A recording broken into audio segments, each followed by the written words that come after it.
Hey, it's Justin. I've been hearing a lot of talk about whether or not we are headed for a deflationary environment. And I've heard people in the financial world point to the diminishment or the decrease in home price values as an example of a deflation. And for a while I thought, wow, I was certain that that was almost impossible, but that's a good point. House prices are coming down. And then I thought, well, no, of course not. It's the high interest rates, dummy. Of course, people can't buy houses. You do not have the buyers that you did at a low interest that you have now. You have the people who could pay $1 million for a house, or let's put it another way, people who could get a mortgage for $1 million house, can now get a loan for an $800,000 house due to interest rates. So that puts downward pressure on the housing market. Now, that's not the only thing. There's all these all cash investors. However, those people are getting cold feet because they're looking at this thinking, well, this is a bubble, and prices have flattened out or have decreased, and that turns everybody off. So the big investors are not as interested as they were a year ago, and rank and file people simply can't afford it. Or let's put it another way: these houses are $1 million, and people can afford $800,000. Now, obviously, some people can afford $1 million. However, there's now sort of a critical mass of people who can only get an $800,000 loan. And a year ago, these people could get $1 million loan, which meant, these average house could be $1 million, let's say Southern California, right? Now, the average house could be $1 million because the average person could get $1 million loan. Now the average person can get a $800,000 loan, which kind of forces houses to be closer to $800,000. So let's say the person makes you an offer at $800,000 because that's the loan that they can get. Last year they could have gotten $1 million loan because of the interest rates. And a way to look at it is that the buyer is paying as if it's $1 million house because of the interest rates, right? So what was, they could make their monthly payment last year is the same as this year, except now they can offer you $800,000. Well, last year they could offer you $1 million because of the interest rates. Another way to look at it is there's a certain amount of money going toward the purchase of this house coming from the buyer. Now more of it's going to the bank and less of it's going to the seller.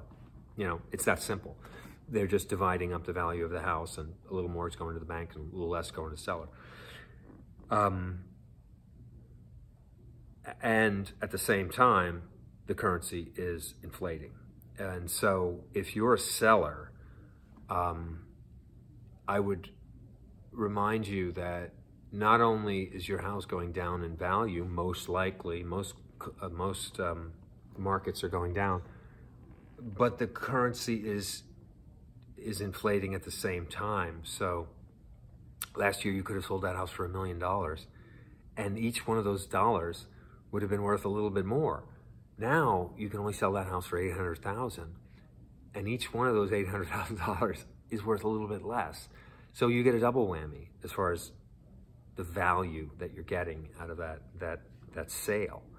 So that's why I encourage people, if you're thinking of selling, if selling is something you're wanting to do, and you're going to hold off until prices come back up, I don't think you'll ever see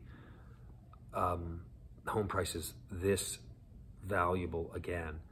And what I mean by that is, they've always said houses are a great hedge against inflation. I guess they have been, because if you look at data that squares average income against average home price, there's never been such a disparity between the average home price and the average income. It used to be here, now it's here. Most of the history of the country, it was here. Now it's it's here. Now, this is, what's this, 3, 4, 5 to 1. This is 6, 7, 8, 9, 10 to 1.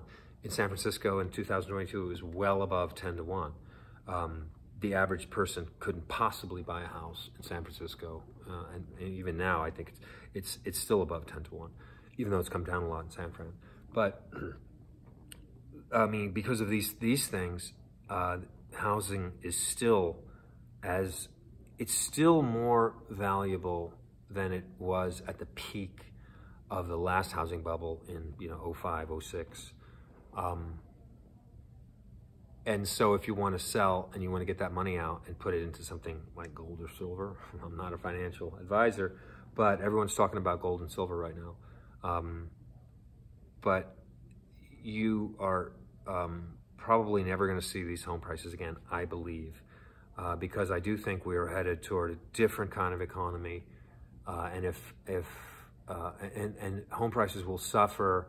Rental prices, what one can get for rent will suffer as well, because people just aren't gonna. People just can't do it anymore. As far as the income is just not keeping up with home prices and rental prices. People are going to consolidate. People are not gonna, they're not gonna have houses. Baby boomers are dying off, etc., etc., etc. So, if you're going to sell, I think now's the time. And I just want to say one last time that we are in an inflationary environment with home prices coming down. I don't believe it's a deflationary environment. And if you just look at the way the federal government has to print money just to run the economy, that's going to inflate the dollar. I don't see a way out of a lot more inflation coming up in the near future, and even in the years to come. It seems like we're in a long-term inflationary environment where home prices, will continue to decline. The value of the currency will continue to decline at the same time. Eventually, home prices will come back up, but remember, that will be a currency that's worth less. So when home prices come back to where they were in 2022, it won't be, the value won't be there. The number, say $1 million, may be there, but the value won't be there. So I would keep that in mind